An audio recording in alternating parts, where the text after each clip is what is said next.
going on, everybody? So today we are going to be doing some arrows, different fletchings, and boutique. Everybody knows what he sends. Got some wraps. So that's what we're going to be doing today. Wrapping some arrows, doing some fletchings, talking a little bit about early season and how we're going to be going about it, what we're going to be doing, our plans, all that kind of stuff.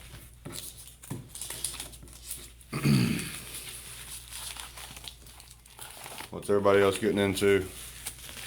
Ernie, what's up, buddy? And whose wraps I went with at the boutique. Did a phenomenal job on my wraps. Get some more people in here and I'll show you all my wraps. We got, let's see, a dozen arrows to do. So that's what we're gonna do.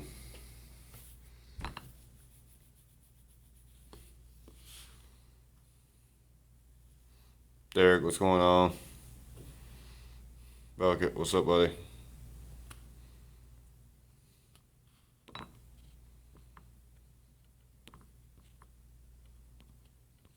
Get some more people in here.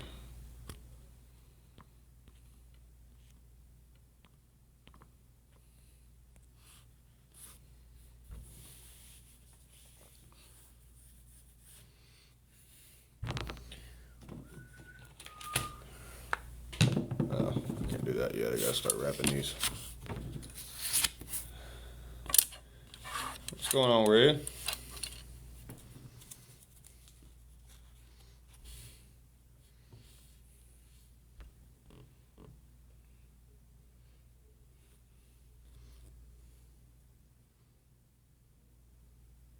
Your wraps going on tonight? Appreciate it, man. Yeah, this is what we're putting on tonight.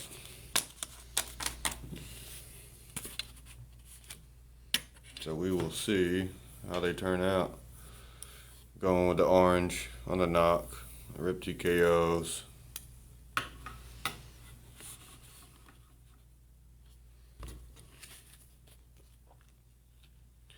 Got any music for you guys tonight, sorry. At the hotel right now at work, so I got a little lounge area, so that's where we're at. Your wraps are stuck. It sucks. I hate to hear that, man.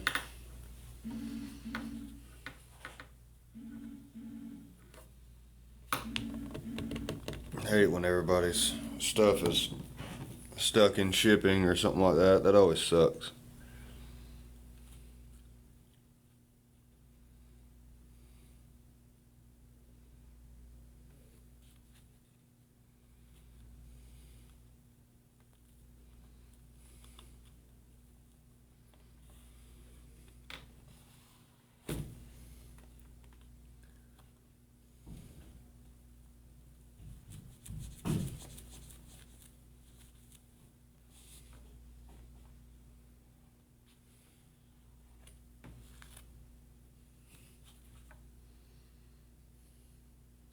Yeah. I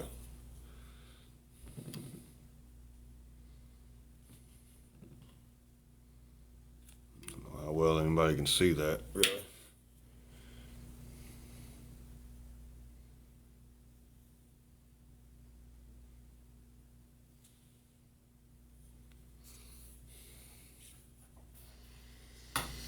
So we'll go ahead and wrap all these, and y'all know how I do it. We'll wrap them, and then we'll start fletching them.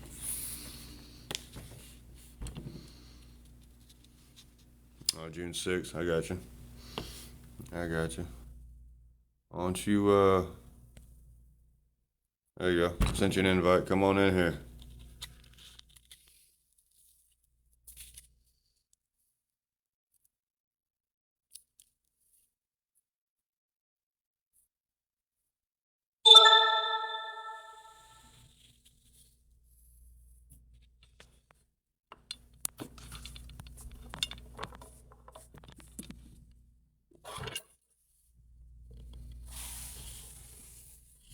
So I can't change it on here for 30 days because I've already changed it.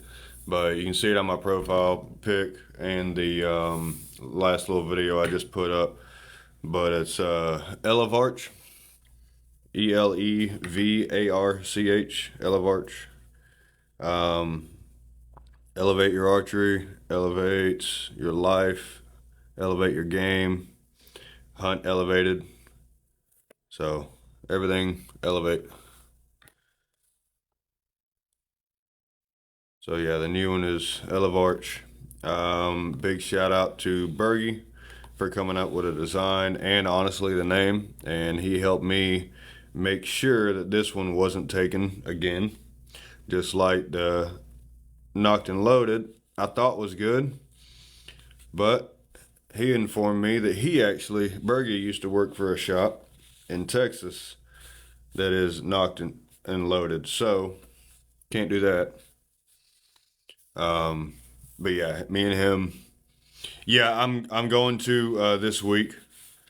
Um, so appreciate the heads up. Berger gave me a heads up on it all, so we came up with a good game plan on it. So I appreciate it. But yeah, I'm definitely going to.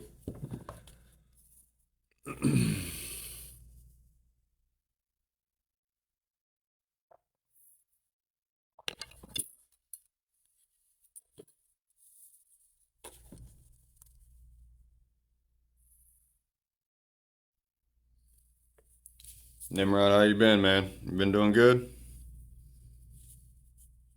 How's uh how's your wife doing? How's your health doing?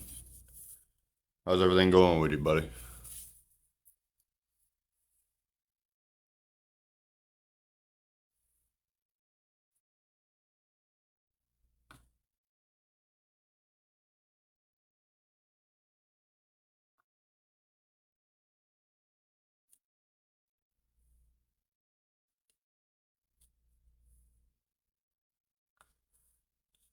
Going crazy. I got you, man.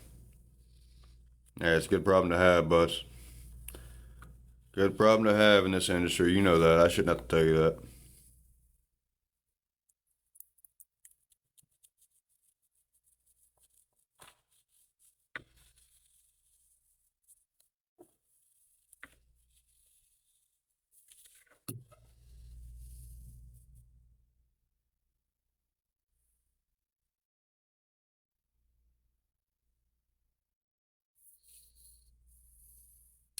Or what's up, boss?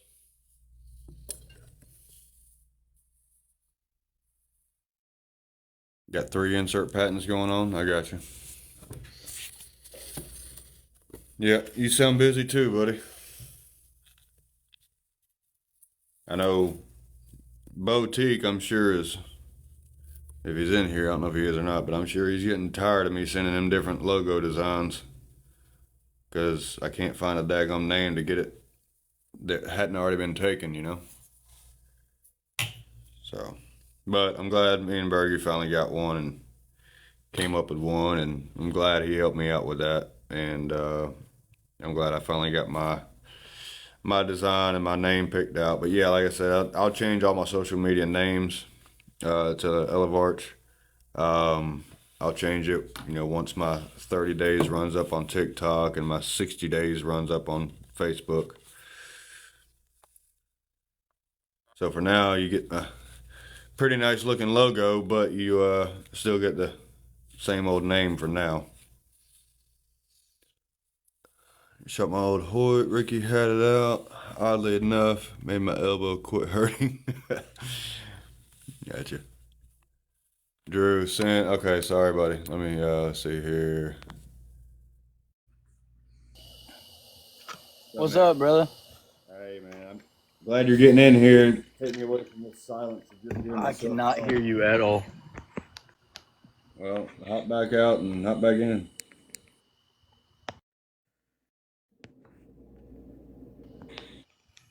Yeah, I'm not talking about Hello? elevator man.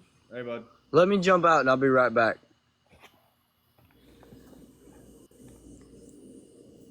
Hey, can you hear me now? Yeah, I can hear you.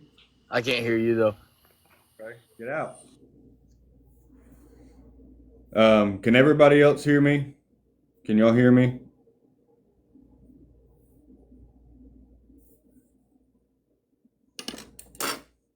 Yeah, okay. But no, Evan, I'm not talking about elevate tree stands. I'm talking about elevarch. Completely different. Um, but let's see. What are you using for a hunting knife? So the knife I've got right now is a Fenwolf. It's what I run. And I keep it stupid sharp.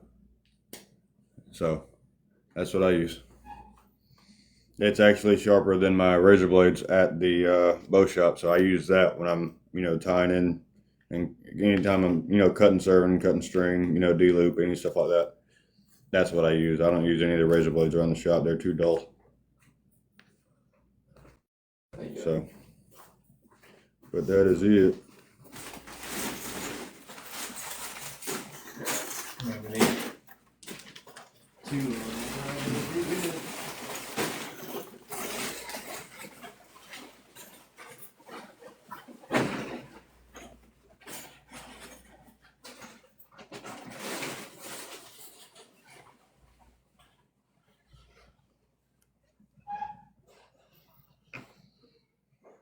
Careful doing it. Yeah, I know. I know.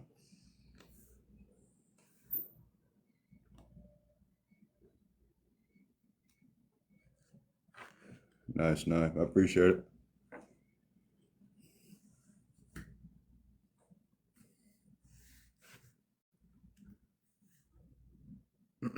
Drew, you can come back in. Goes. Let's try this again. Can you hear me now? I can hear you. Can you hear I me? can't hear you though. I don't know, man. Well, I can hear you just fine.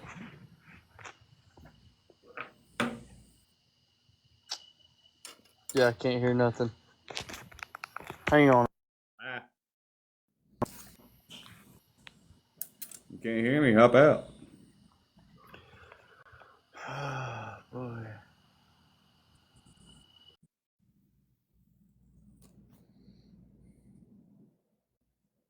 I'm not sure what's going on with his.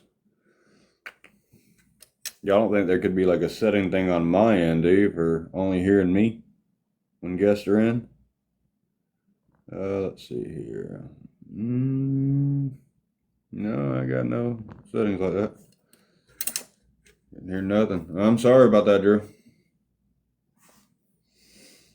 Sorry, Charlie.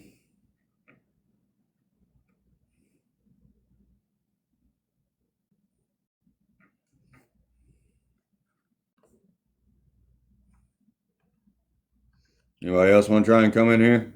Keep me from going crazy in this silence?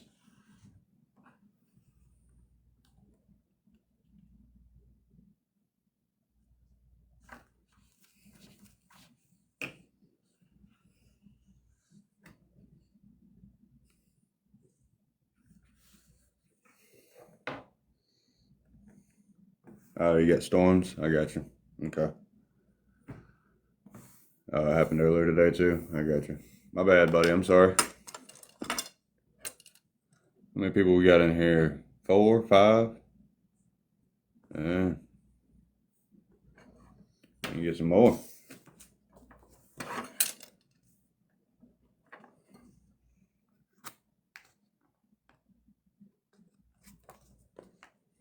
Come on, peel off.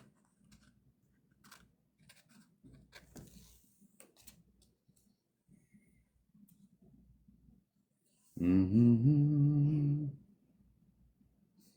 Mm-hmm. Maybe running a smaller mechanical this year. I'm not a mechanical guy, but what are you talking about? What are you thinking? What do you want to run?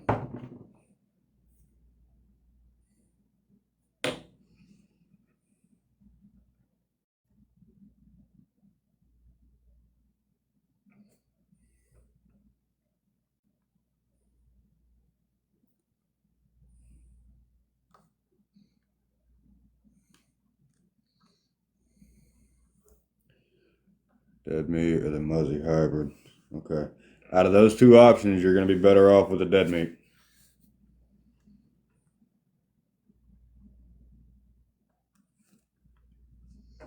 There's quite a few horror stories, I should say, with that Muzzy.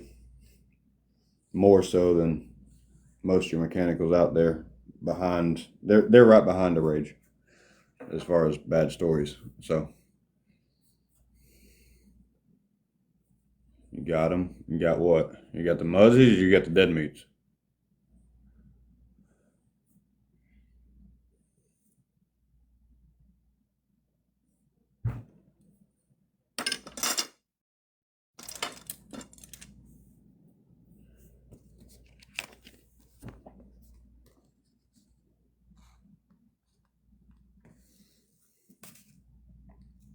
Which ones did you already get, Drew? Before consulting your doctor.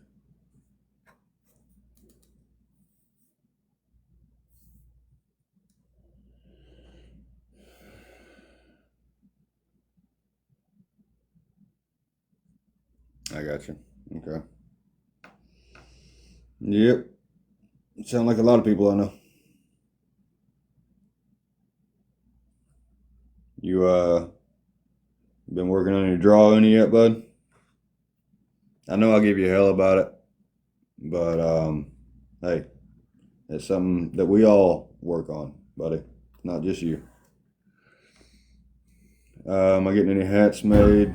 I probably will focus on some merch and stuff like that after I get it LLC'd and copyrighted. I'm not going to worry about that yet until I get it all patented and LLC'd and copyrighted and all that stuff. But yeah, I will. Yeah, they're dull out of the pack. Yeah, they're going to be.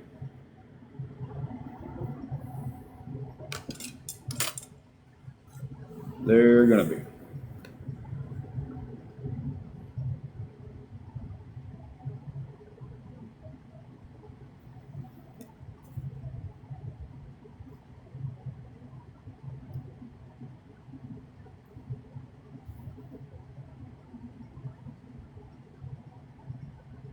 All right, so you got what now? Did today for 25 shots. Also got a bigger front stab for $9. The turkey ridge 8-inch. Okay.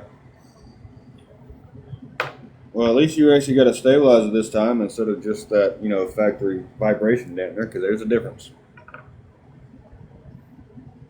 So I'm glad you actually got a stabilizer this time.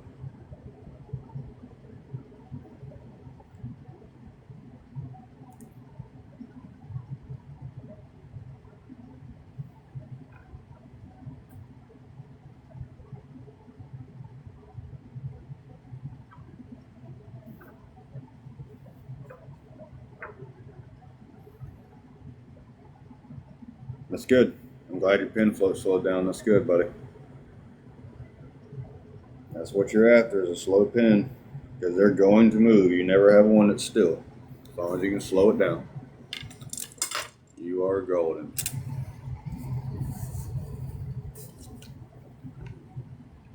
So these wraps, as y'all know, they still have the, I don't know if y'all can see that, they still have my old Drawback Outdoors on there. But I'm going to run them for now, just because, one, I've already had them made. Two, they are badass. Three, it was more than what I was expecting when I ordered these from Boutique. When I ordered the wraps, I just wanted the camo and the orange topo line. He went ahead and threw my logo on there. But again, that was before I had a whole bunch of stuff go on with the logos and whatnot. So I'm still going to go ahead and run them. Get off of there.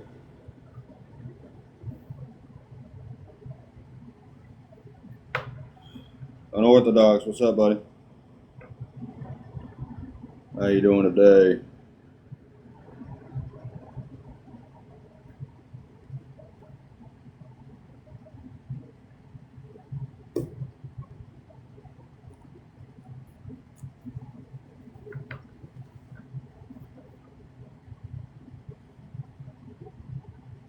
Still working on some targets. I got you. I got you.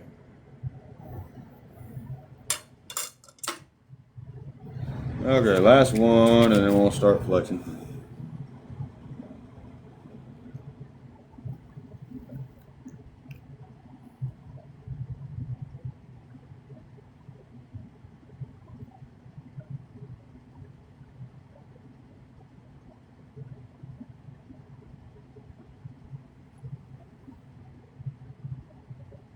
There's fuzz in this one.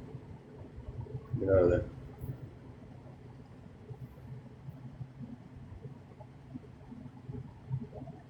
So yeah, my night was awesome.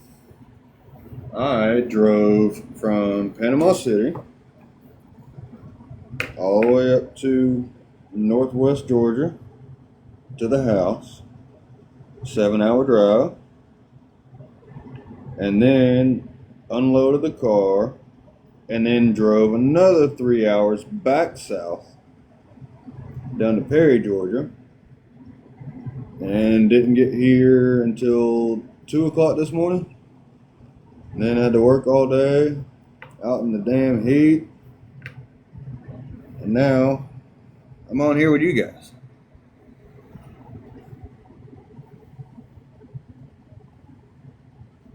I am tired, needless to say.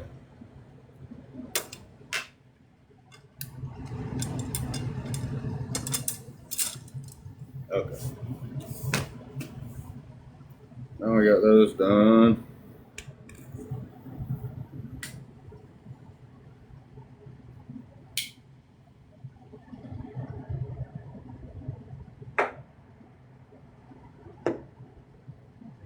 I don't think he has an answer for you yet, Drew.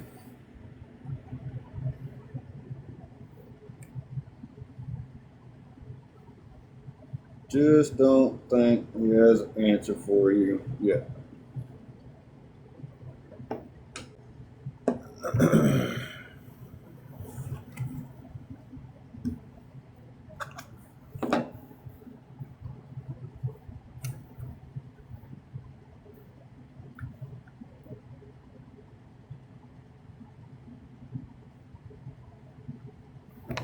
Alright, so for the veins, I need y'all's help on this. How are we doing this here? Are we doing 2 dark, 1 light? Or are we doing 2 lights, 1 dark? Which way are we doing these for the reps? They can't focus on everything, can it?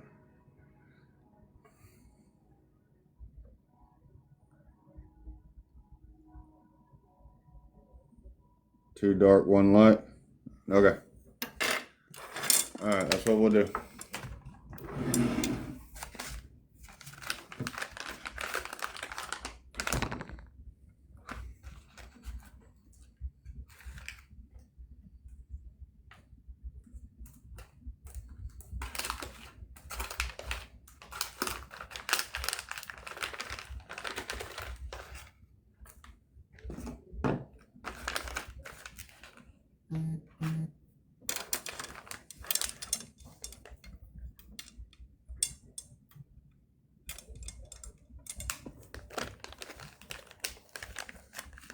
Gonna be twinning. I got you. My knocks are a different color. I got the orange knocks to go over the top of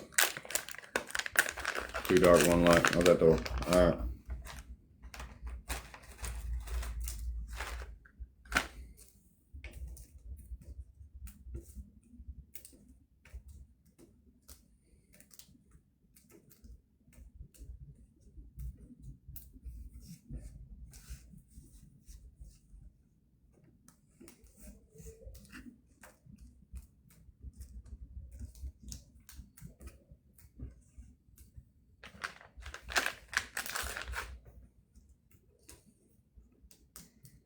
Orange lighted knocks. No, you don't. You won't see them, I promise you. The orange is the worst color lighted knock out there.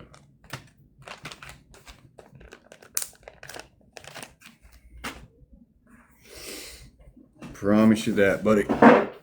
Only because I've been there. Been there, done that.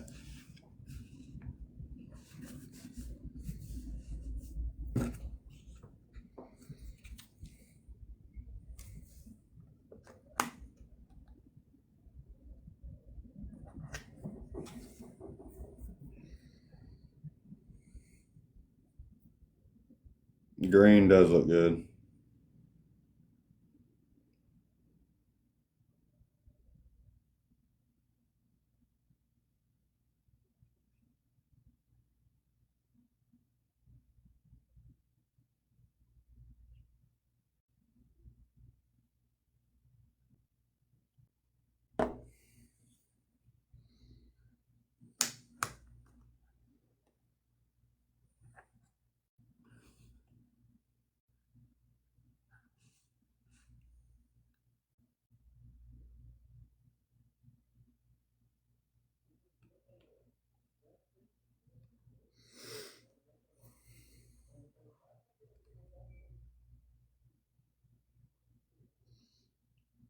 So what? Anybody got any? What else y'all got as far as scouting season and all that stuff before it actually opens up? Everybody done? Got other stuff to do? What's going on?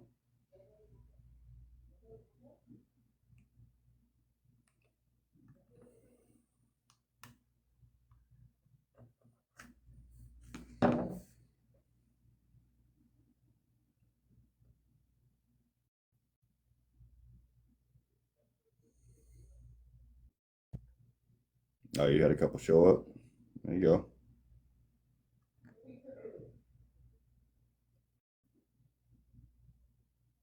I don't think I have this set right.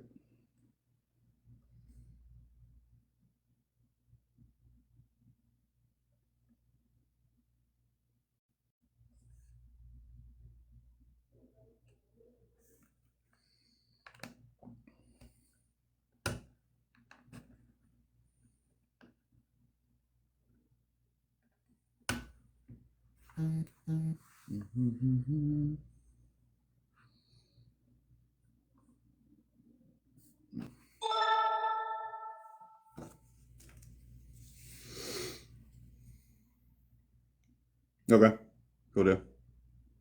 Sounds good.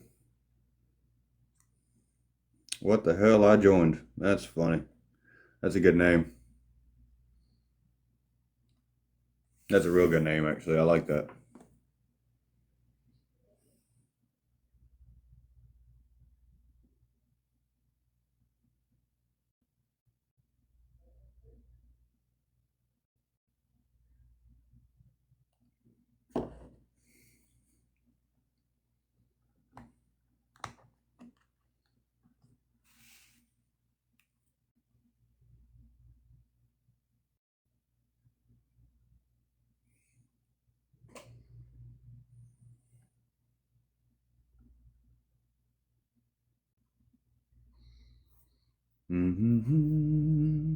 Yeah, I'm not liking this whole new music thing.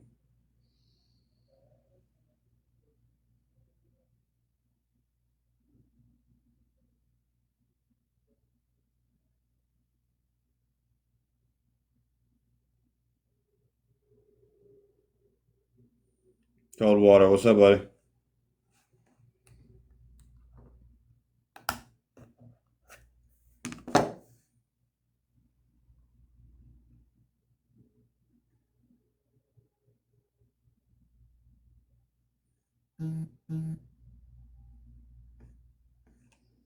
Yeah, I'm gonna have to move this over.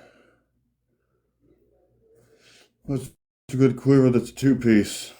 Um, why are you trying to go with two-piece?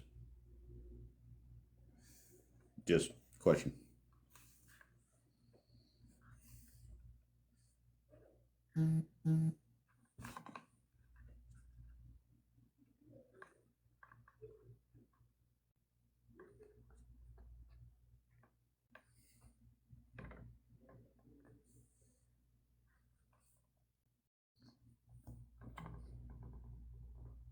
What the hell?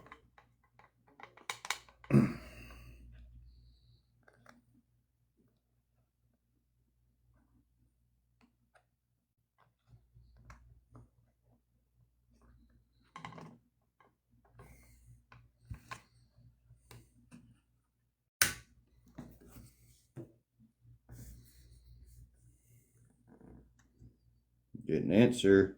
Why are you trying to go with a two-piece?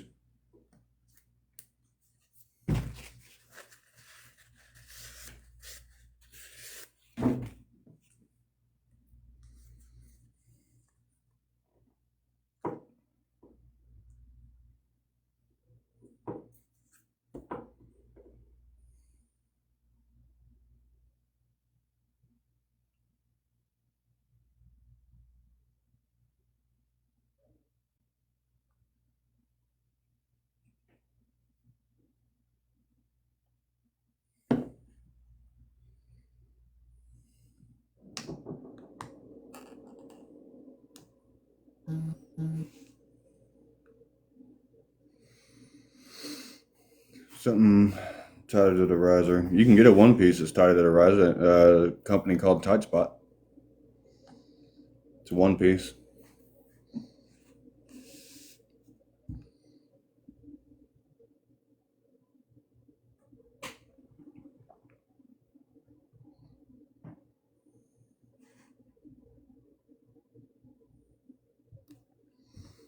Oh, give me just a second here.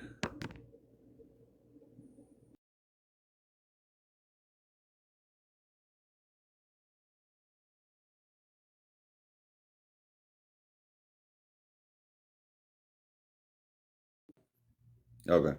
Sorry about that. Yeah, that's better.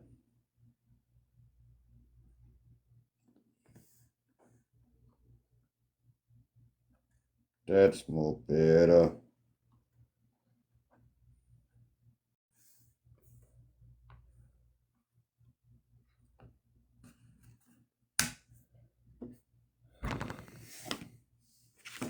Looking into a bear conversion kit, take my quiver and make it a two-piece. Okay. I mean, you can do that. I don't think you need a two-piece. But just my 2 cents. You know how I feel about opinions.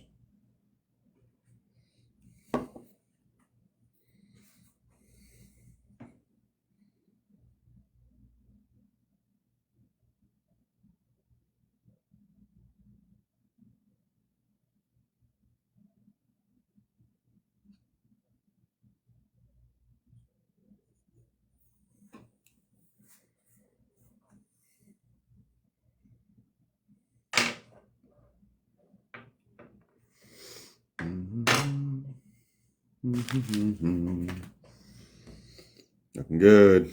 Yeah. I hunt with mine on. So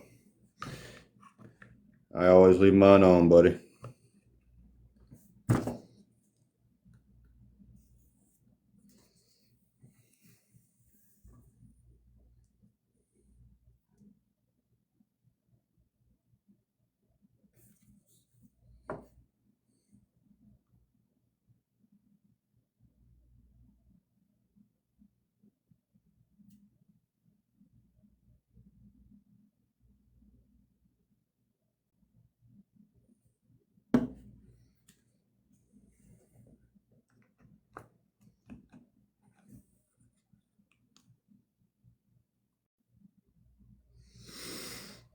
So you got all your cameras out? Everybody done? Thor, you got all your cameras out?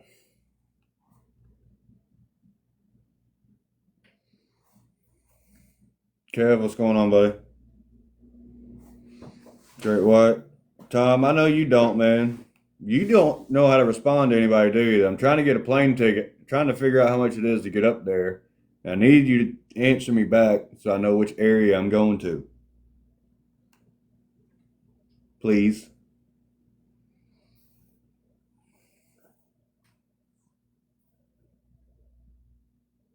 Oh, the Hex Light. Yeah, a buddy of mine ran that last year. Pretty good quiver. Pretty good quiver, I ain't gonna lie. Maybe going on a hog hunt soon. There you go.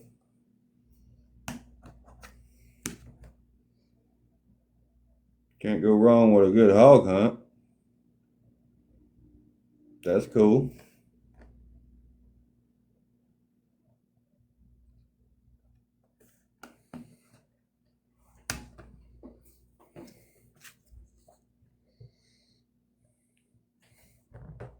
Live broadhead test. I got you. I got you, brother.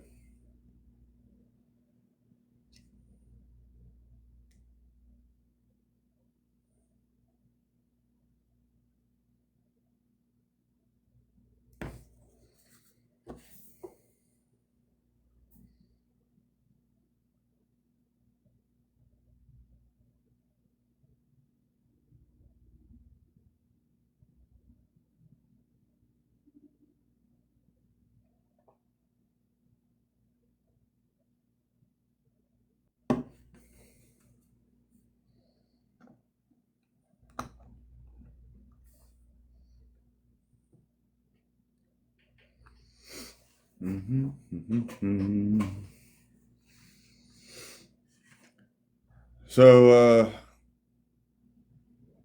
Coldwater, are you a saddle guy? Are you a stand or climber or on the ground, or how do you do it? And where are you at tonight, Coldwater?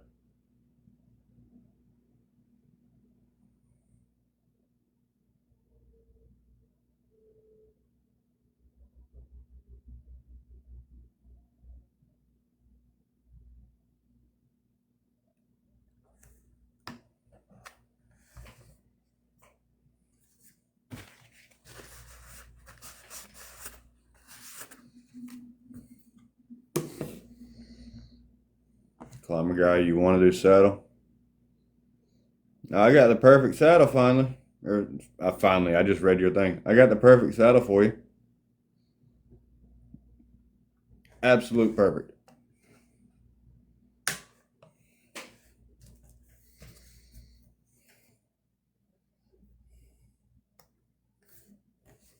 Be more streamlined.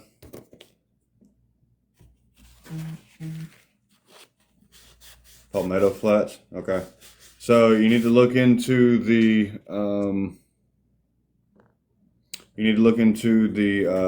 Panther platforms. It is a climbing saddle platform. You don't have to lug in 3 or 4 different sticks. You don't have the hassle of trying to put the rope around, or the rope around the tree at each stick. You don't have to cam them down, each individual stick down. None of that stuff. You don't have to have a separate platform. This one, you can climb with it. And yes, you can climb over limbs with it as well. And it only weighs 6 pounds. It weighs less than your bow. It is, if I'm not mistaken, it's 13 wide by 11 deep. Plenty of room for your feet. You can cam it to the tree and actually lock it. That way you can actually rotate all the way around the tree if you want to. You can swing on it. You can hang on it. All that good stuff. But then again, you can climb with it. It's a climbing platform. No need for sticks. No need for a separate platform. No need for none of that stuff. But yeah, look them up. It's pantherquietplatforms.com. And they are about to be releasing. The first ones are going out, I believe. Don't quote me on it, but I believe they're going out in August. I'm not exactly sure. A couple of different companies have tried the idea of it. A couple of different companies have put something out that's pretty darn close. But Panther now, there was another company that me and Drew know that was talking about coming out with one. But now Panther has the patent for that design. So now no one else can come out with it besides Panther. So if you want that kind of design, Panther's you're going to be your only go-to.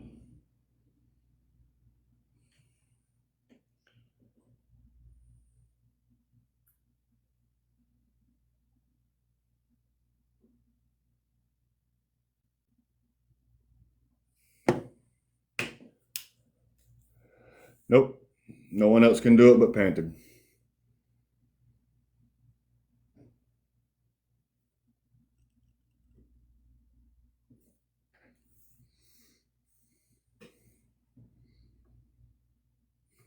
Oh, it's all good, man. It's all good in the hood. You here now, though, right? You ready to go, Thor? Jump in here. Let's talk. Give me somebody to talk to. I feel like I'm talking to myself, and I can't stand it.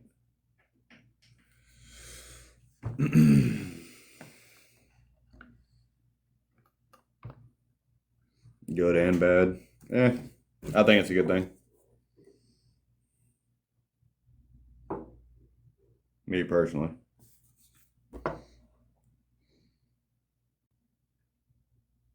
Because, I mean, if you really think about it, look how many products everybody makes.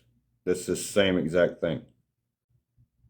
And it's just, and then you get to the battle of, oh, well, this company's better, this company's better, this company's better. I'll only hunt with this, or I'll only shoot with this. No. Now that there's only one company that can make a climbing platform, uh, if you hunt with it, you hunt with it.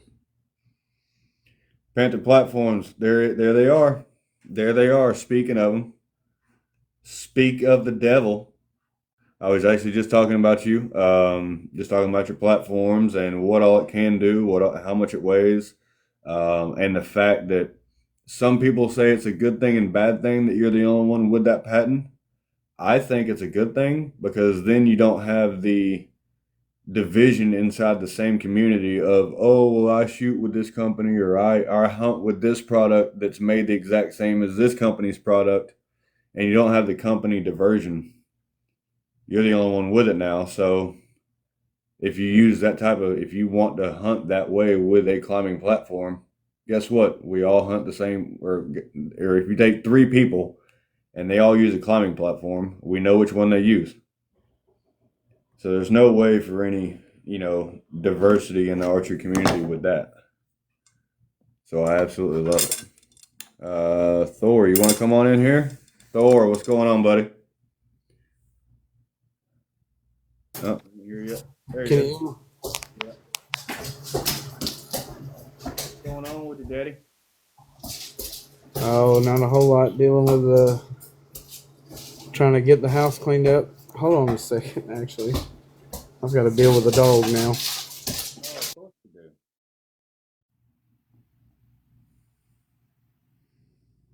But yeah, Panther and Drew, like I was saying, it can be a little monopoly, but that way, I just, you know what? There's one company that comes out with it, and I like it, and I'm excited for it. I can't wait to put my feet on it and climb a tree with it. And that way, like I said, you don't have the division within the community. Oh, what do you use? Anyway, what's up, man? Oh, dealing with the dogs and the baby and a little bit of everything. Yeah, I hear you, man. So you said you want to talk a little bit about scouting. What's up? Well, I've got a buttload to do, honestly. Yeah. I have, dude, I probably got more land than I need to fool with this year between public and private. Both. I got into a new lease. Put me onto that permit thing. That was almost my kick in the bucket right there. That was enough for me. Yeah. Well, I paid for that one. I've got another core land permit for another area. I've got the private lease that I'm getting into. It's 750 acres roughly. And That's the new one you're getting into with Andy, right? well, he's not in it. No, he's hunting the same county. Oh, okay. But I got that, and also got we put in for the Sapelo Island hunt. My group of guys. I saw that. And we should honestly get it drawn this year. I think we got like 3 points to put up for it. So there you go. We'll be getting down there. It is a firearm hunt, but we're excited to go either way, you know. Yeah. I went 2 seasons ago, and I'll be honest with you, I suggest everybody to try it out. If you live in Georgia or Anywhere the close. yeah, those island hunts, man, they are something else because it takes you back to really hunting. Like anybody that brings a deer into camp, regardless of the size, everybody's tickled about it. Like Nice. because all the island deer have no nutrition and they are overrun by population, so the deer do not get big down there whatsoever. And Like Florida deer. yeah, literally, yeah. I mean, there's probably Sorry, Florida Drew. deer. There's probably Florida deer though that get a lot bigger than these. I mean, we. I put it to you this way: I shot a 6 pointer or a 5 pointer just outside his ears with a big forks and a little G1 there, and they aged him at 3.5, and I think gutted he weighed 50 pounds. It is crazy. Um, they are literally like they call them suitcase deer down there because you can put them in a suitcase. Drew wants to know what bow you use. I am currently in the process of upgrading to a Matthews lift. Uh, thanks to JD down there at Bowhunter Supply. So I've got it on layaway down there, and I should be getting it off layaway very soon and getting all the new stuff on it. I'll be putting my ripcord. I do not remember right offhand which ripcord I have, but it's limb driven ripcord, and I have not fully decided what side I'm going to be running. I'm between a Spot Hog Fast Eddie XL single pin. Mm-hmm. I think that's a single pin, or maybe the double pin. XL is a double. That's what I had last year. That's what I Yeah, had on my Hoyt. yeah, I'm considering that with the double pin. That's what it was because I like that double pin. My buddy's got one. Um, then I'll be running that ripcord drop away. I'm gonna be getting on eBay and doing my best to find the bottom land stabilizer for a little cheaper than what a stock price is, if I can. Just because what they want for a stabilizer off the rip is just really freaking expensive. I mean, Yeah. I know I bought the expensive bow already, but it's like, dang, they could have knocked a little price off a freaking stabilizer, Yeah. Yeah.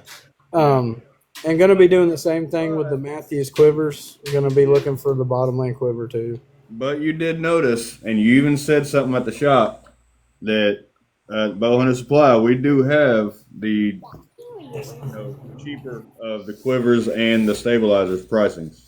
Oh yeah, I mean, if I have to buy new, I'm probably just gonna buy from y'all realistically because y'all's prices are y'all are what I consider the best MSRP. I mean, just get a Viper stabilizer. That's what Chris wants to do is, he's not here. He knows hunting is expensive. Oh yeah, And he's definitely he of course he has to stay within a certain margin, of course you got to have some sort of profit. You have to be able to sell your products, but and it's not going to be a 300% profit. I can tell you that right now. no, no. I mean, like I said, even the lift y'all sold me was at a very good price. So Nimrod, I will definitely look into those, man. I appreciate it. Viper stabilizer. Yeah, Viper's a good one too. David, what's going on, buddy? How you doing? That's fine. I put the things back in. Oh yeah, I'll have to look into those Vipers. Biggest reason I was looking at the Matthews brand was just because they had the bottom land. I was trying to go ahead and match the bow because the lift I got is in bottom land. So yeah. So hey, hold on a second, guys. No, you're good. You're good. What's going on, David? What's going on, man? Just sitting here putting some veins on the arrow, Yeah. playing with a shaft. What are you doing? Nothing much. Just got back from Kentucky. Ooh. How'd it go? It was rough for me on the first day. Okay. Second day, I done better, but both my boys ended up finishing second in their classes. Nice. The youngest one shot his best score he's ever shot at a pro-am. So,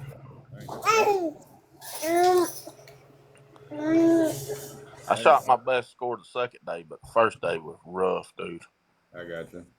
What was it? Was it you, equipment, weather? What was it? It was just dark downhill. You couldn't see nothing. Um, I mean, we shot at 1 o'clock on the infamous power line, Yep. and Yep. you know, you would think 1 o'clock during the day. But you can't see nothing You can't see nothing going down there. on the downhill side. You couldn't see nothing. Nope. Um, and you're standing there at the stake, and you have to look for a minute and a half or 2 minutes to find the target. Yeah. It was dark. Yeah. And then these new targets, this year they've changed the paint, so it's a flatter paint on the new targets, and you Yeah. don't see any definition Yeah. at all. Yeah. Drew, no, he's been on an episode or two, but he's not, like officially part of Southeastern Bow Hunter podcast. No, he's not.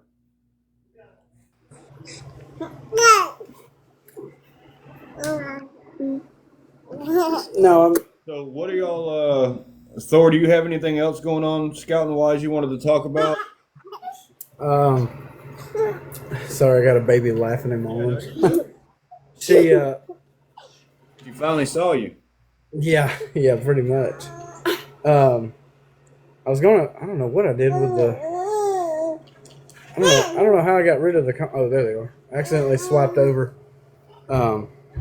Yeah, I did do an episode. I was going to answer Drew real quick. I've been on there. I've done a couple episodes with Eric, Drew, to answer your question. I'm not like with the Eric as like the podcast. I'm just come on as a guest a couple times as a friend and a guest, and just done a couple episodes about just various stuff. Well, we've done a couple about my previous hunting season and stuff like that. So, The boutique is doing one with Eric on the 12th. nice. But yeah, as far as all the land and stuff, David there actually mentioned something about Kentucky that reminded me I'm supposed to be going to Kentucky in October with someone who invited me to come hunt his lease.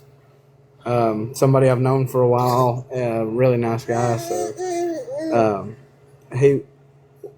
the goal is to put down a good buck, but I would like to just get my first out-of-state deer, so I'll be happy with a doe with my bow. I'm not going to be picky. As far as bucks go, I'm pushing real hard to shoot a poking young. He said save some deer for the rest of us. I'm telling you, I'm gonna have a freezer full this year. I hope. My daughter's wanting to shoot a couple with a 300 blackout that I've built her. Well, I didn't really build it. My buddy had it, and it was already pretty well built, and I put a couple components on it. But Yeah. I'm wanting to get some deer under that lift. If you don't mind, when you're talking about that's not a bow, I need you to say pew pew, please. Oh yeah, I got you. Thank you. I know they're real particular about stuff. I forget. Yep. It's all good. Appreciate it. On the land of the talk. But yeah, so she's gonna do that. I've tried to get her into archery stuff. She just ain't took to it real well, and I'm not gonna force it on her by any means. But I try every year. I'm like, hey, you want to get a bow? Or I've even offered her a crossbow, something just to get her started on. Right. But oh yeah, I've got to scout. I need to go scout some public land areas. I have all of the public lands around me, which I'll be hunting also, that are open for their regular seasons. I'll have the private lease to fool with. Now the private lease is 2 hours away, so the weekends that I go to that place, we'll be camping there and staying the whole weekend, kind of like Andy does. Oh, okay. Yeah, I got you.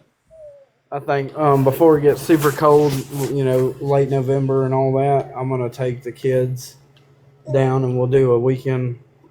Because my family is covered under my membership there, so they're just they're under my tags basically, like the deer or not let me rephrase it. Not my state tags, but my membership tags. Right. They have their own state tags, but so yeah, we're talking about going down there and doing a little camping weekend, the whole family, and I'll do some deer hunting and take the kids a couple times, and um, maybe that'll be a good weekend. We can do a little doe patrol, Yep. depending on what their does look like down there and everything. It's only me and six other guys on that place, so I'm gonna get to meet all of them eventually, and I can get an idea of how they're wanting to run it. I already know ideally how they want to manage that uh, piece. So Gotcha. as far as buck goes, they're just really pushing for quality deer. They haven't really set a per se like a standard size, but a mature buck is kind of what they're pushing for. So that's what we're gonna try and put a mature buck down with the lift this year, hopefully. There you go. There you go. David, what you got? Man, I'll be honest with you. I hadn't even been on my lease but one time since January. Um, You ain't got no private nowhere? yeah, I got a place right here. Matter of fact, we shoot deer out the bow shop window sometimes. Um, I I think there was 3 shot out of it last year.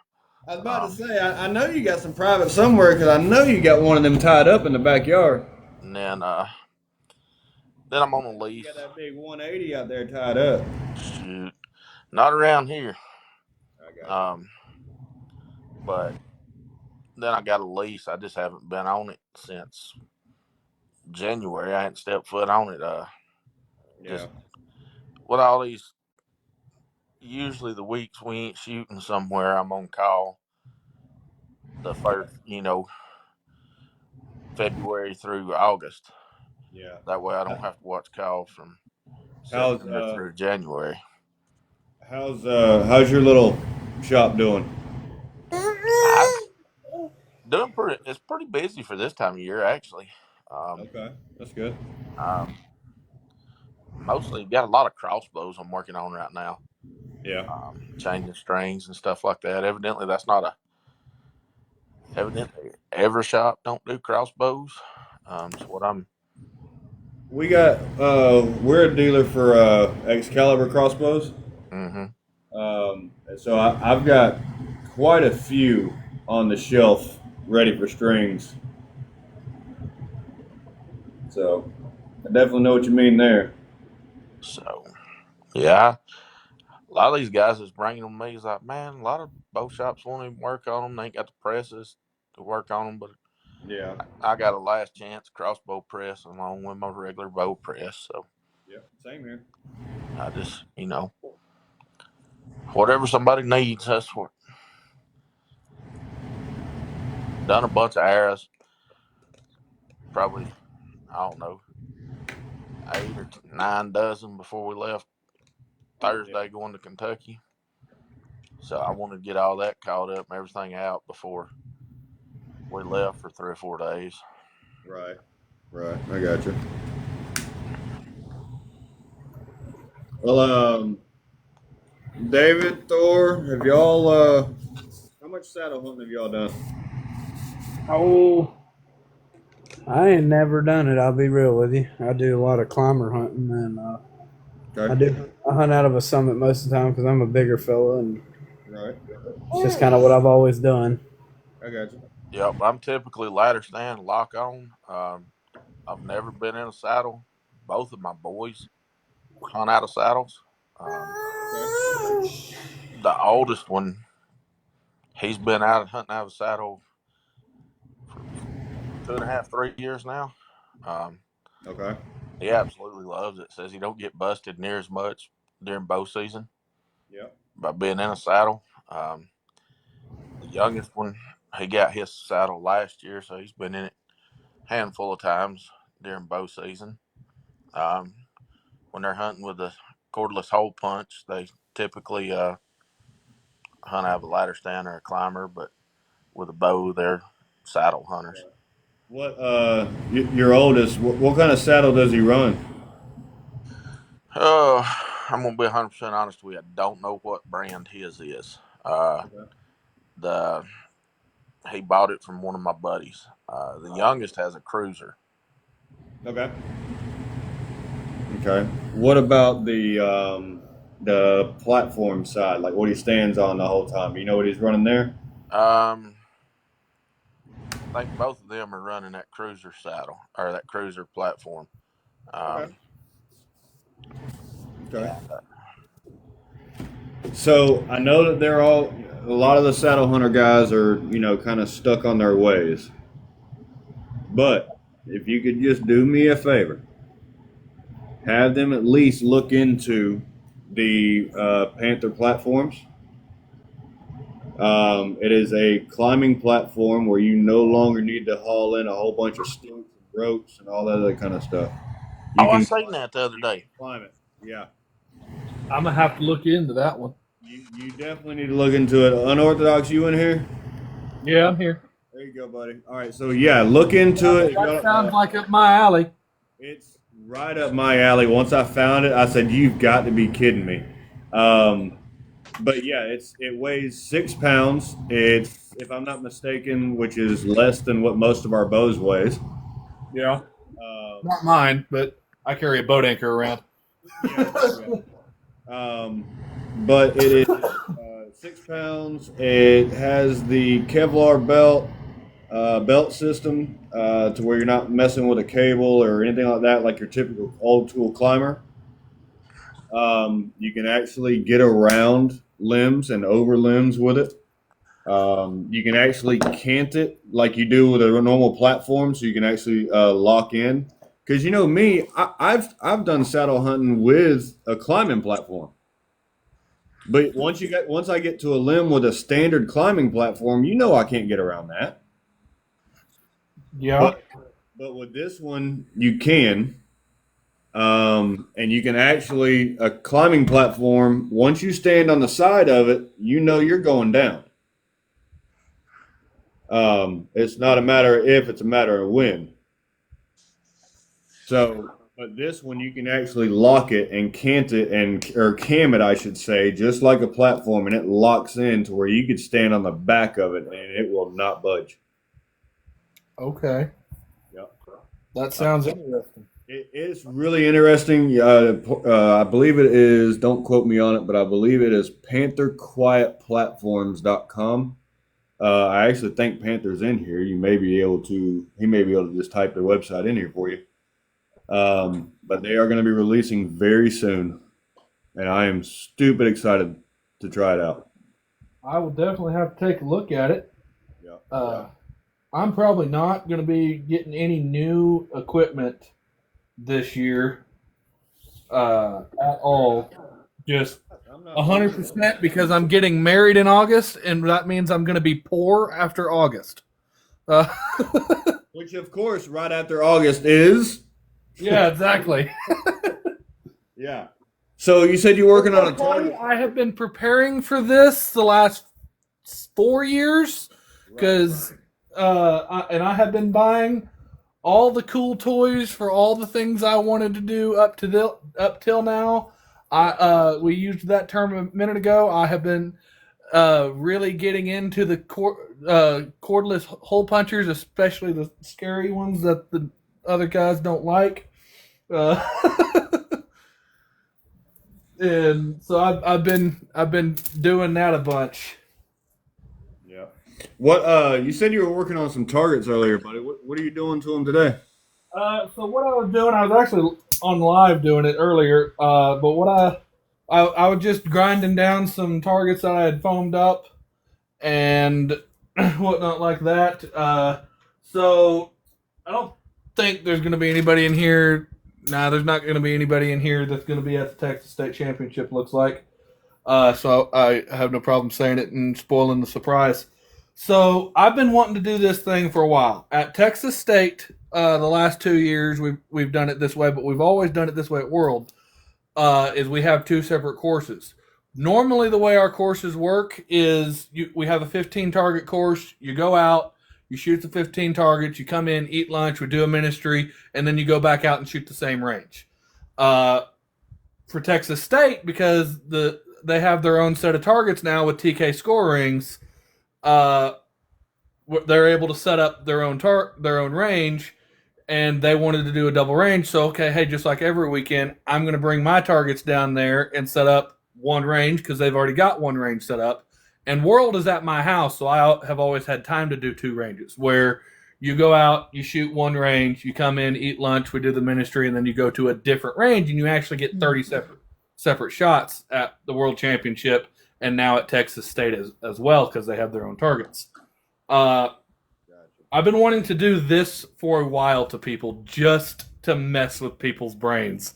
And it's what we're going to do is we're going to have the course that they set with their targets because all of their targets is basically deer size and up besides 2, which is a javelina and a turkey.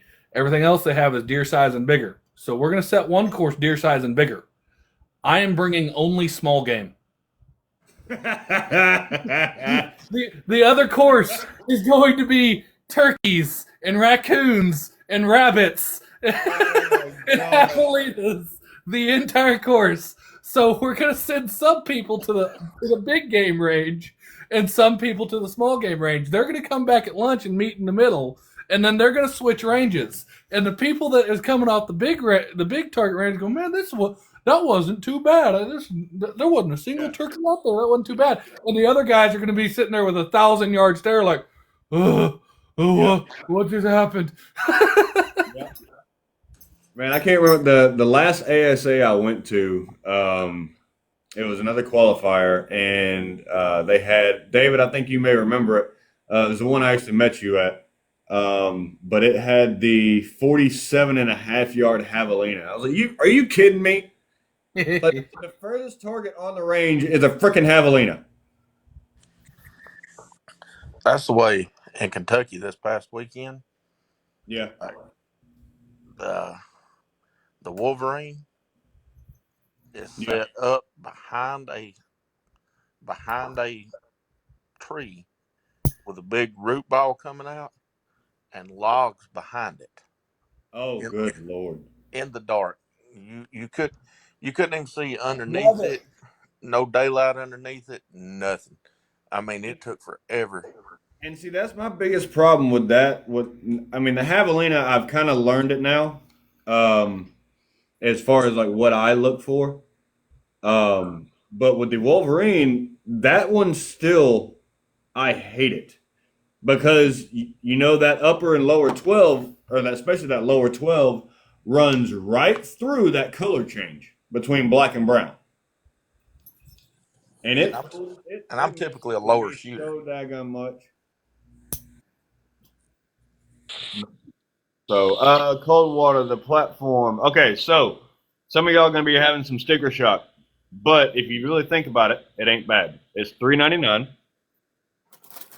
for that climbing platform I was telling you about. But you also go back and look at the prices for your sticks and your platform that are separate.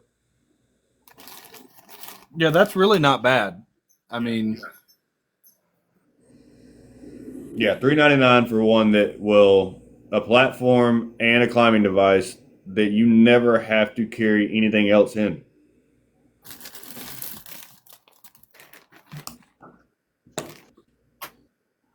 Oh.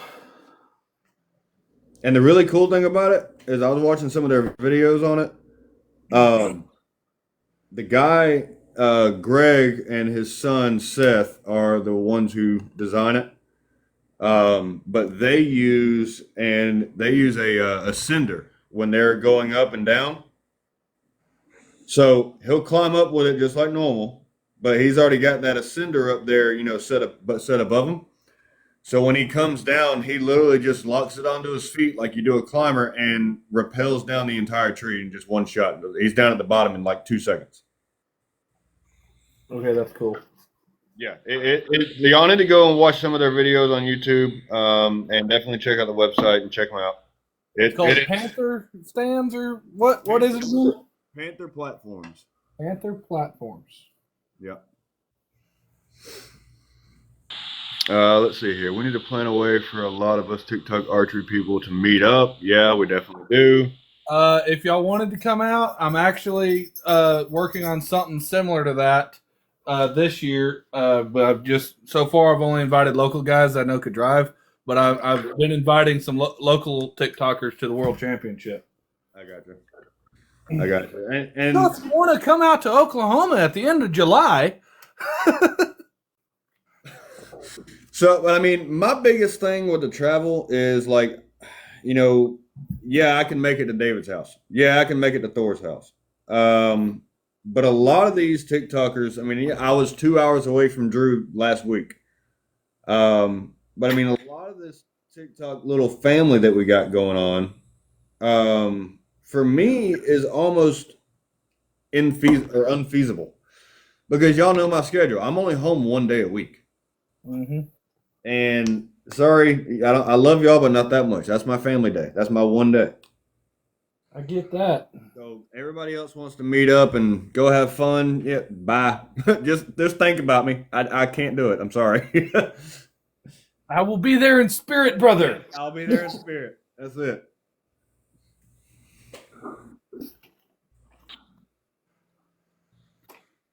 So what other kind of plans you got for scouting or anything like that before season kicks up?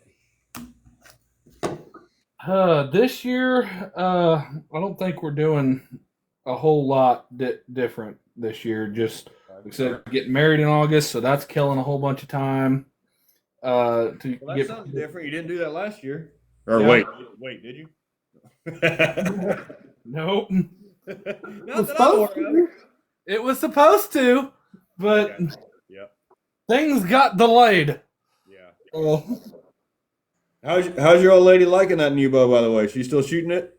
She got to shoot it again. She's starting to get to shoot it again more now that she finally actually graduated. Right. She shot last weekend, and last weekend was toughest course I've set this year. And I was real happy with her. It was hot, it was humid and muddy, plus a difficult course, and she's shooting an unknown class, and she shot a 144 this weekend. Unknown? She's shooting unknown. Wow. Hats off to her on that. I can't do unknown. Yeah. I look at something and think it's only 20 yards and it's damn near 60. Her unknown class was only to 30. Still, I'd be 30 yards off. Trust me. I can't judge. But she's doing an unknown class, and she shot a 144, which on our score rings, I say you're doing what you're doing. A good score is anything over 300. So she was halfway there. She shot a lot of -5s. She got a lot of -5s. But with as tough of a course as that was, unknown, and all of that, I'm real proud of her, and I think she did a great job. So you were talking about your score and all that kind of stuff. So the only scoring systems that I really know are like your typical, like, Vegas, 3-spot, 5-spot. Then you get your IBO and ASA. What is your score system? Because this is your own like 3D thing. So give me a minute. Okay. Let me walk out here to a target. I'll just bring the target in. I don't care. Now, granted, these targets I'm walking you to are the old targets that are shot all to hell. So keep that in mind. This is not the tournament targets. This is the graveyard we're walking to. Drew was asking if you got a bird this year. I did not get a bird this year. I ended up screwing up. I had one that apparently was coming to me quiet. I thought my uncle driving by, I was hunting the fence line, and he drove by and made a bunch of noise and was working cattle just around the corner. I thought, well, hell, with that going, ain't no bird coming to me. I get up, I walk 200 yards, and there was a bird coming to me, and I busted him out of there. That's the way it goes, man. I was out hunting some damn public last year, and I had a guy come out on a four-wheeler. And I said, there ain't no way in hell a deer's going to show up with him, four-wheeler 30 yards away from me. The hell if that deer didn't. 20 minutes later, a daggum deer come walking in. I'm like, what? So, here is our scorings. Like I said, not the tournament target. So, approximate size and location of your heart Okay. is a 15. Your double lung on a broadside animal is your 12. Your single vital sliver of the liver over here is your 10. Anything outside of the vitals that hits the animal is minus 5 points. We take points away from you for wounded animals. But wait, there's more. He said, but wait, there's more. As the target angle changes, What's going on, Halligan? so do the score rings. So this one's entirely shot all to crap. But if he's 45 degrees quartered away, kind of like that, your heart moves back to the bottom of the last rib. Your 15 ring does, because you got to enter further back to travel through the body to get the 15. Your 10 and 12 have now flipped over, because now your double vital is a liver lung, or the back of one lung and the front of the other. So it is your 12, and then if you reach too far forward, you only get one lung, and that's your 10, and still everything minus 5. We go even harder to 60 degrees away. And basically that ring just scoots back to even farther. Now, we get controversial. We'll shoot him 1/4 and 2 in the chest at about that angle there. Okay. Your 15 is now between the sternum and the shoulder. Your 12 wraps around that shoulder in a kidney bean shape there. And over here in the neck, you do have a 10, because you can go through that neck and get the front of the offside lung. Now, I don't have one over here, not even a trashed one. But we have one more ring, which is basically our turkeys.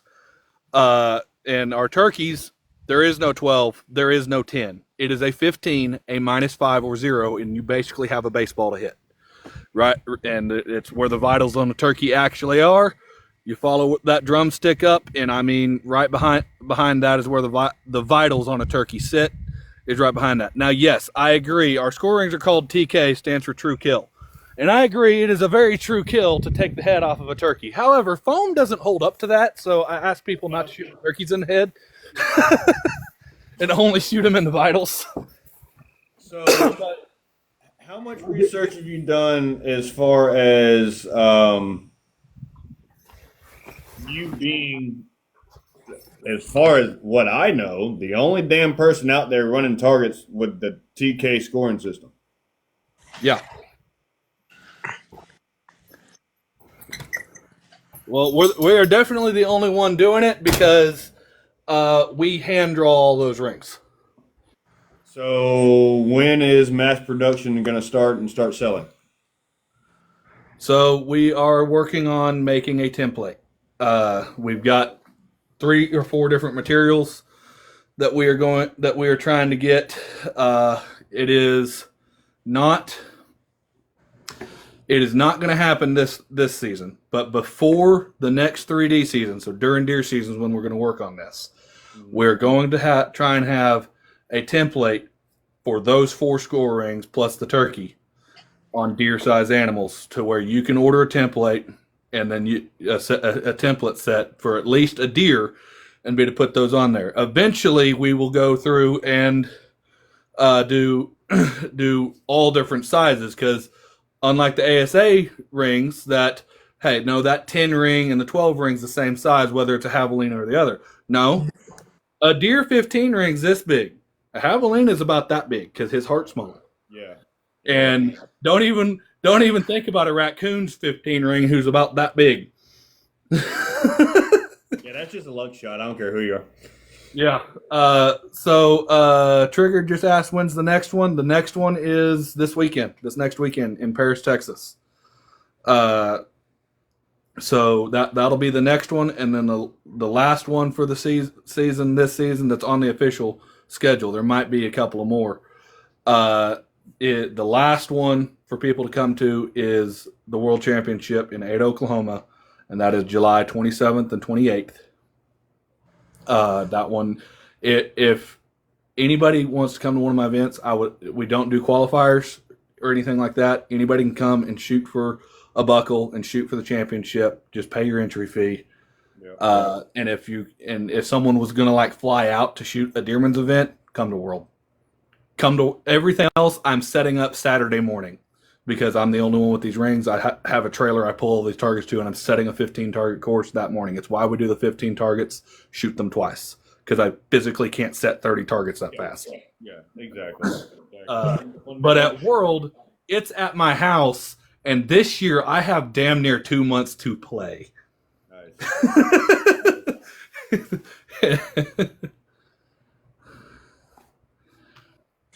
Very cool. Yeah. So, what kind of classes are in that? Is it just like bow hunter stuff?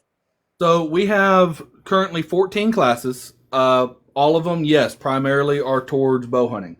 We have a fixed pins. Our four advanced classes that we have is fixed pins, obvious.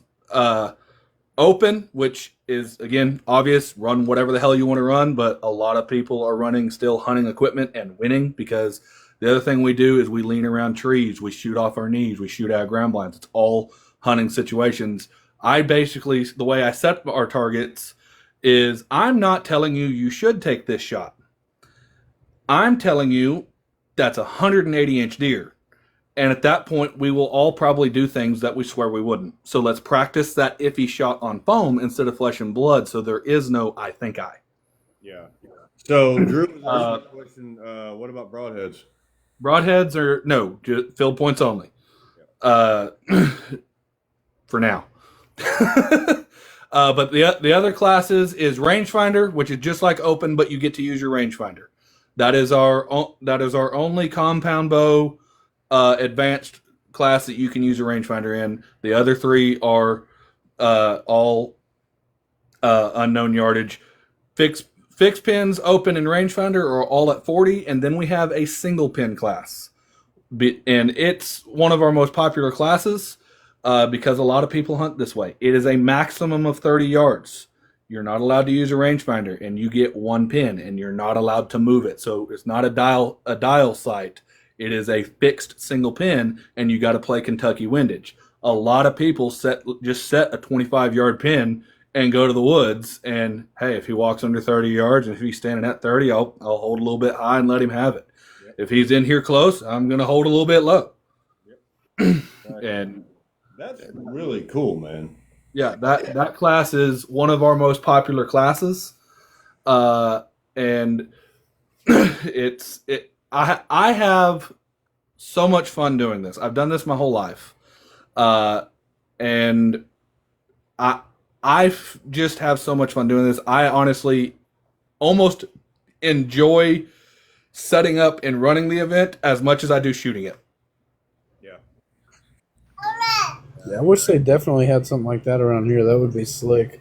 Oh, that would be awesome, wouldn't it? You just need to go ahead and like hire a whole other staff and crew and put them, make the U.S. National Mobile. There is on the East Coast, there is one person who has TK score rings, and we drove out there and we put them on for him. Who? His name is Alex Daniel, and he does a benefit shoot every year. An ALS benefit shoot every year in North Carolina. Well, I'm going to take a ride. Yeah. I think he's already done his benefit shoot, but he might be doing another one. But that one, you want to talk about a God thing sending us out there. That was 100%. That's a 2-hour-long testimonial of why we went to North Carolina. How can we get in touch with Alex? Facebook is the best way I know to get a hold of him, and it's his Facebook page is ALS Aim for a Cure or something along those lines. Okay. I hadn't talked to him and I haven't talked to him in a couple of years. I see him on Facebook all the time. I did an ALS shoot like some years ago. It just reminded me of that when you were talking about it because I think I got third in novice. Yeah. But it was a long. It was when I was first like getting into it. It was a long time ago. Does he have any like affiliate? You said you hadn't talked to him in a few years, so He's not on our official schedule. He does do our target. He does have our targets, and he's not officially a Deerman's event. But he's anytime I'm talking to someone out there, I send them his way. Okay. Of hey, you can go try this concept out there. Yeah, fair enough. Do you recall what part of North Carolina? The southern part, because I remember when we. I don't remember what town it's in, but I know it's southern North Carolina because we drove through South Carolina twice getting there. Cherokee? Dude, I'm not even gonna try and guess. Okay. That sounds like it's probably like southeastern, closer to the coast to go through South Carolina twice to get there. We was about 30 minutes from the coast. Yep. This Oklahoma boy was that damn close to the ocean. I had to go see it. Yeah. And I went, cool, a lot of water. Turned around and went back to Oklahoma. You didn't even spend no time and get no selfies? No, I was in high school. I took one selfie and was like, eek, and then went home. There you go.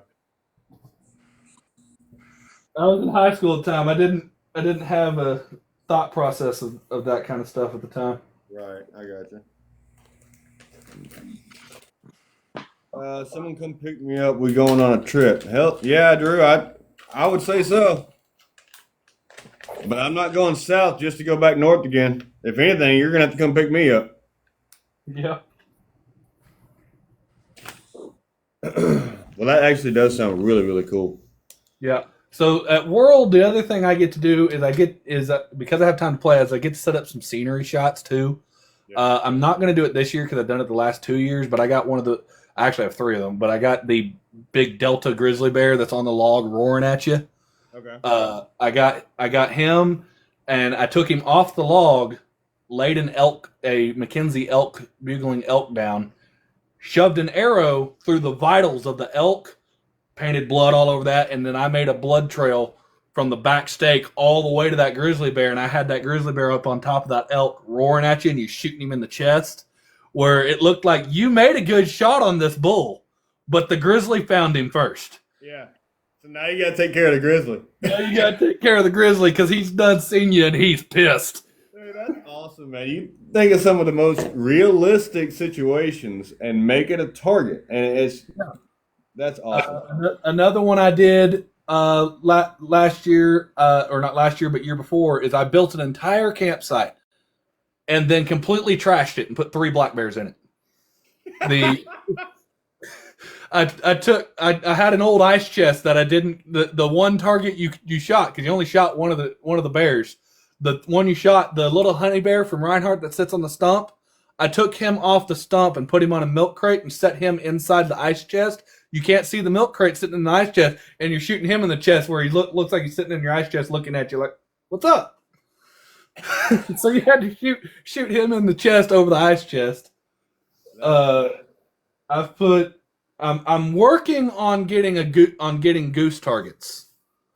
I don't think it's going to happen this year, but there is a pond Now we're talking. the World Championship. Yeah, I need Norwood to come in now. That I'll get the goose targets out there and get them floating in the water, and I'll have them like on a reel or something to get your arrows back.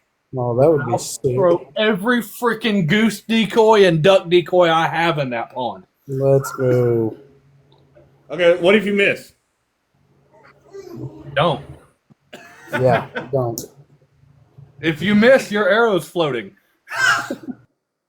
Wait. FOC, they're gonna sink. You're out of an arrow. Because that's the other thing. We're also shooting through the whole time at World. I get plumb stupid sometimes. Like I will literally have you shooting through gaps that big. That between boat arc trees. Hell yeah. I did a wolf kill scene last year that I took all my wolf targets and mule deer down. I did that one.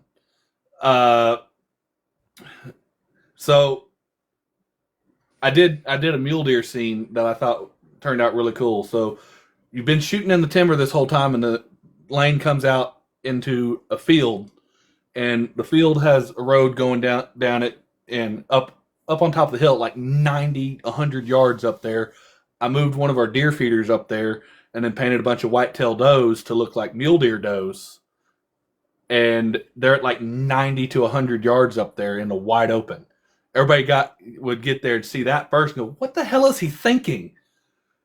And then you'd notice the stakes going diagonal to the other tree line, and that mule deer buck was just in the edge of the tree line, and he's looking at the does too. Ah, dude, that's awesome, man. Yeah, I do stuff like that for World. The other thing that we do for World is all of the big targets come out. The caribous, the elks, the grizzly bears, my moose. And I don't mean the Reinhardt moose. I have a moose that they don't make anymore. It's from a company called... He's a full-size moose. He's got all four legs. He is over my head. I'm 6'4", and he's over my head at the shoulders, and I can barely reach him. You're 6'4"? I'm 6'4". Yeah, I thought you were shorter than that. Huh? Nope, I'm 6'4" with 31.5-inch draw length. I was about to say, you got to have a 30-inch draw length. I actually measure for a 32-inch draw length. Woo! To 31.5. So that way, whenever I'm hunting in a ghillie suit, I'm slightly short and more bent. Yeah. Jeez, got that. My omen doesn't go to 32. Yeah. Flexed up and wrapped. You have to get a custom bow like Shaquille O'Neal. Yeah. JD, have you ever shot Scott's hunt shoot down there at RBO? I've never shot his hunt shoot, no. He does a lot of scenes like Unorthodox just talking about. Oh, yeah? Yeah, in August when he has his hunt shoot. Yeah. I mean, I've been meaning to go to it, and I keep hearing about it, but I've never physically gone yet. He's got one that's got a cattle gate. He usually sets a deer behind it, and you have to shoot through the cattle gate. Oh, that's freaking cool. I'm probably going to steal that now. Yeah. you hear first time we went, my wife lost an arrow to the cattle gate. Nice. How many times have you lost the arrows at cattle gate? I haven't lost one to the cattle gate, but I did completely miss it because I was trying to aim too low to make sure I didn't. Yeah. And I shot under the deer. I did do that one year. He's got a campsite set up with bears. He usually takes one of his pigs and puts like a campsite and then puts it on a stick upside down like it's roasted. I think I've seen a picture of that one on Facebook. But he'll take and have 3 or 4 different steaks, different colors. There's a bucket you can't see, and you have to reach up in it and pull out a poker chip, and whatever color poker chip you get, that's the steak you have to shoot from. You're at? Okay. Or he'll have a string, the big target down there, and he's got a string, and you could walk down the string till you find your shot, but you can't go backwards. So when you start advancing, a trail string. Yep, if you pass up a good shot and don't have the shot you want, you just have to shoot through whatever. Huh. Yeah, I'm definitely going to have to make it this year. Yeah, that's a real fun shoot. Yeah. An event that, or not an event, a thing that I want to do it this year. I found some speakers on Amazon that you can download sounds to, and they are motion activated speakers. So what I want to do is get some of those speakers and put them out through the course, where when you walk up to the elk target, the dang thing bugles at you. Oh, nice. That'd be cool. When you walk up to the turkeys, they're sitting there putting and gobbling and everything like that the whole time. Wolves go to howling and stuff like that. I've always done this, but people think it's funny. We're talking about sounds, like having background noise and stuff. I bought a 3D target, and it didn't matter how I was shooting it, what angle I was shooting it, how I had it set up. Every time I shot it, I would always go, man. Just like I was actually hunting, and people were like, "You just mount a target?" I was like, "Trust me, It it helps. works for me." That's Practice fun. with a purpose, right? And you're gonna practice it exactly the way you're gonna for the situation you're gonna be in, right? Right. That's what this guy told my oldest boy at the ASA London this weekend. He said, when you walk up to the target, we shoot uh, 145, which is a single pin dial sight, short bars, no magnification, but with a rangefinder. He says you do the same exact thing every time. When you walk up there, you get your feet. He said you arrange it, set your sight. He said you pull an arrow out, flip it twice, knock it, then you look at it with your binoculars, and then draw, and then go through your shot process. He said you do that every single time. And when we're out here practicing in the yard for ASA stuff, he does that every single time. So it's not even, just keeping your shot process the same. Every step is the same every time. And he's brought home a lot of checks from them ASAs doing that over the last 2 or 3 years. Coulter, Drew was asking earlier what when you set up your ranges, what's your furthest range or what's your furthest shot on your typical So event? our farthest stake is 40 yards currently. Whenever I'm setting up a target, I run that dude in and out all the ranges. You might be shooting a target that's at 10, 12 yards, one shot, and the next shot he's at boat. Then the very next shot, I occasionally step one at like point blank, just to Yeah, I got you. Man, Okay. yard targets are awful to shoot. And that's another thing I'll do with dark targets. Everybody that shows up and shoots with a scope, I will completely ruin their day. I will stand you out in the sunlight and stick a turkey in a dark hole underneath a cedar tree. Good luck finding it. You're a dick. Oh, I am totally an asshole. I am very much an asshole when it comes to setting targets, but I'm a lovable asshole. I shot with a lens 1 year and it just did not do it for me. I shoot better without lens. Really? Yeah, I think it's like I would have problems if you're light or dark. My pen would wash out even with a light. I just for me, I prefer to shoot without a lens. I mean, that Nathan Brooks, pro for elite, he's never shot a lens. Yeah.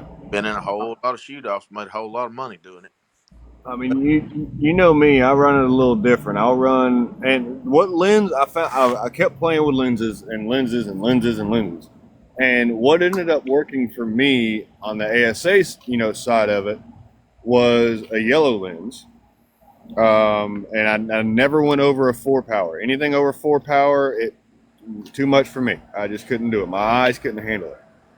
That's So I did a 4-power yellow for the ASA, but for hunting, no lens at all. yeah. I don't. Well, my class this year, I can't even shoot a lens in ASA. That 45, that Hunter 45 class. Oh, you switched to the new hunter class? Yeah, I switched to Yeah. that Hunter class. But my youngest one, I think he's running a 6 or an 8-power lens, I got you. and does fine with it. But I played with everything from a 3 to a 5, and Yeah. my biggest thing was my pen would wash out sometimes. Like sometimes I'd get the full draw, and there was nothing there but a scope. And so What is it for a pin? Is it the verifiers for the target, the clarifiers for the pin, and then obviously the lens is just the magnification. right, so clarifier you run when you run a lens. Right. A verifier is for old folks that can't see their pen, and so you can put a verifier in there to clear your pen up when your eyes get bad. So that's what I was saying. If you're running the magnification, why did you not run a verifier to help with your pen clarity? Well, because I couldn't run a verifier with a lens. I run a clarifier, Well, you and can, because that goes in your peep, not the magnifier. right, but your clarifier is what you go with your when you're running a lens. You Okay. run a clarifier, but if you don't have a lens at all, that's when you run the verifier. Ah, okay, I got you. Got you. And so I did, and with my eyes, um, I usually got a better target picture not running a clarifier at all. Um, I run the Hansky, what is it, the A minus, the very last Yep. year, the weakest verifier or clarifier there was that Yeah. Hansky made. It done all right, but also with magnification, I see more of my pen flow, of course, because it's magnified, right? Um, Right. so I just like the picture and the clarity I get with no lens. I got you. And I can't see the rings, without anything over probably 30 yards. I can't see the rings, but, I triangulate off of what I can see through my binoculars as a good aiming point. I And I got do you. all right most of the time. I got you. All right. So my battery's getting a little bit low. So does anybody have anything else they want to add before I get out of here tonight? Already wrapped and fleshed up my arrows, so I'm all good on that. I already talked about the Panther platform. Everybody needs to go check out. We talked about Thor and his scouting. We talked about your event. We talked about your scoring. We talked about what you got going on this year, getting married, and then you're going to try and hunt. David, we talked about Kentucky a little bit. What else anybody got? I don't think got anything. Okay. David, you got anything else to finish off with? Yeah, I think it's about time to get ready for work in the morning. Yeah. I got one of my stupid safety meetings at 7:00. We just talked about how many signs you. Yeah, I think I'm good here too, fellas. I got to get the baby to sleep. She's wide open at 10:26. So Okay. Yeah, that's no good. That's not. yeah, yeah. All right. Anybody else in the comments? Drew, Duggar, if you're still in here, you got anything else you want to add?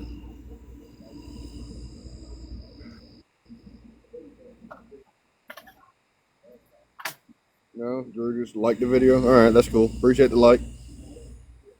So, all right, guys. Well, that's a wrap. In case y'all haven't heard yet, Knocked and Loaded, you see the name there, but that name will no longer be there. Again, another name change for me. I found out that there was another copyright and LLC on that, so I can't change the name for another 60 days. But you can see my name in the picture and on my profile video now.